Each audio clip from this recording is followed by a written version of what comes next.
Hi everyone, welcome to this weekly market update on the Russell Futures. My name is Ryan Schofield. I'm currently standing in for Nick McDonald as him and his wife are having their second baby boy this weekend. So I'd like to wish their family the best of luck and welcome the new little guy into the world. So you've stuck with me this week, I'm afraid, but let's get on with it. Now, looking at the markets last week, we had a nice big down day on the markets. Now, this is the daily chart right now of the Dow. Okay, you can see how big this day really was. It was a monster.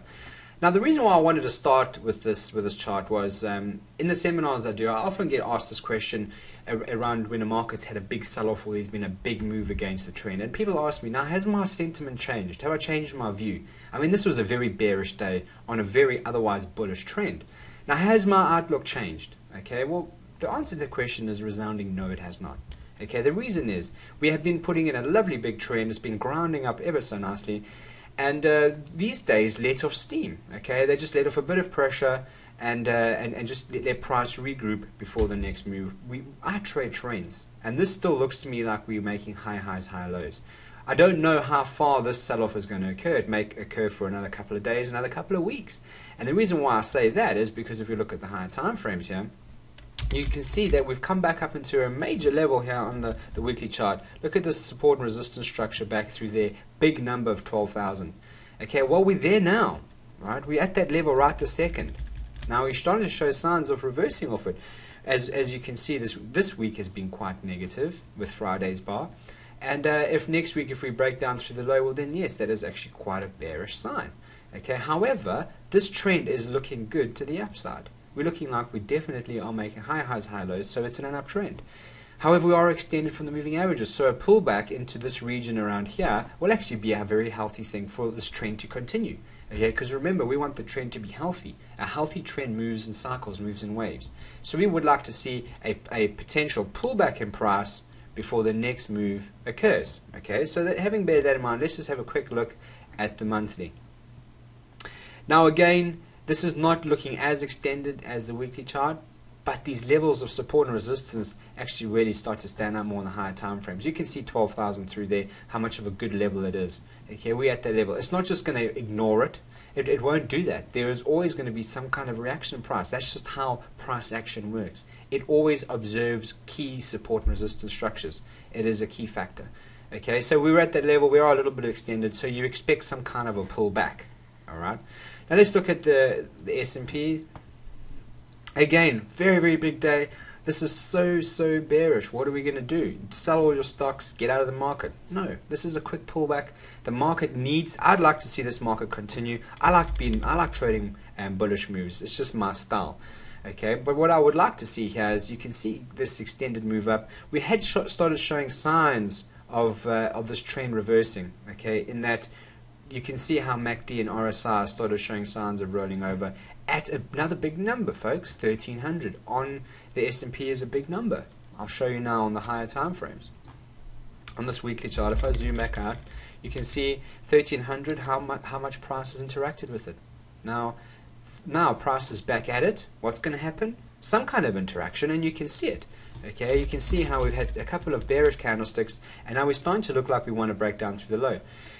Having said that, at this candlestick, yes, this is a bearish candlestick indicated, but price needs to clear down through those lows to actually start to show a bearish pullback, or in the lower time frames it will be a bearish trend, but in the higher time frames it will just be a pullback into this prior support area before the next move back up. Okay, so it was definitely on the cards. It's definitely very, very healthy for the trend to continue. Long-term view is potentially a pullback into these rising moving averages before the next move back up. Okay, so going through a little bit of a bearish sell-off before the next, or the overall bullish trend continues.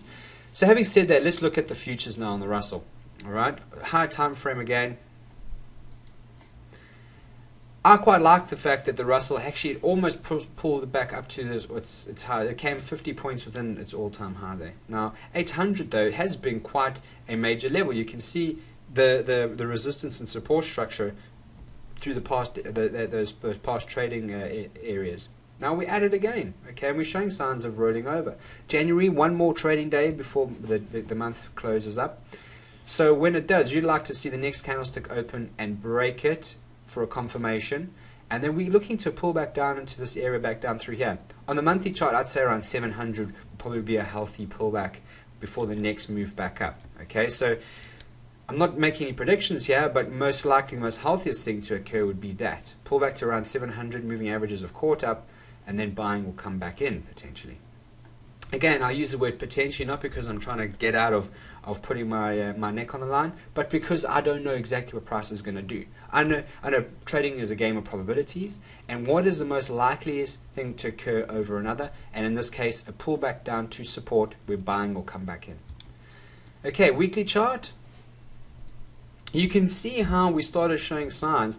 Well, here was a very bearish week right there, and in this week we tried to push back up, and the bears overpowered the bulls, and we started to get capitulation. Okay, so you can see now on the weekly chart, any pullback to around this area here will be quite healthy, which is above the monthly area for a healthy pullback. You've noticed that.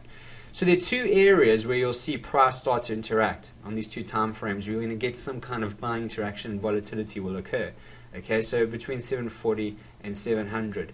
Now it's a 40 point area. It's a wide area. However, pullbacks into there will be healthy for the long term sustainability of those of price, and then a nice big drive at the all time high of 850. Okay, looking at the daily chart, this is where things start to look, well, this is looking a little bit dodgy here.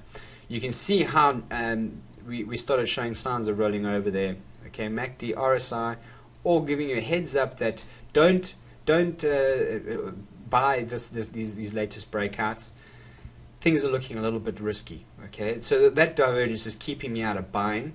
Okay, there were no potential setups here for me that I could potentially short, and besides, I like to trade trends. That's my style.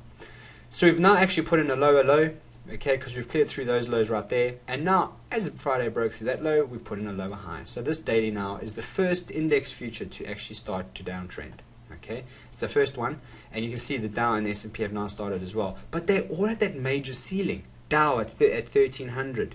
13,000, S&P at 1300, the Russell futures at 800, all these big ceilings, okay? And we're starting to show signs of interacting. Price needs to pull back on those higher time frames, so that's what's going to occur. So what am I going to do?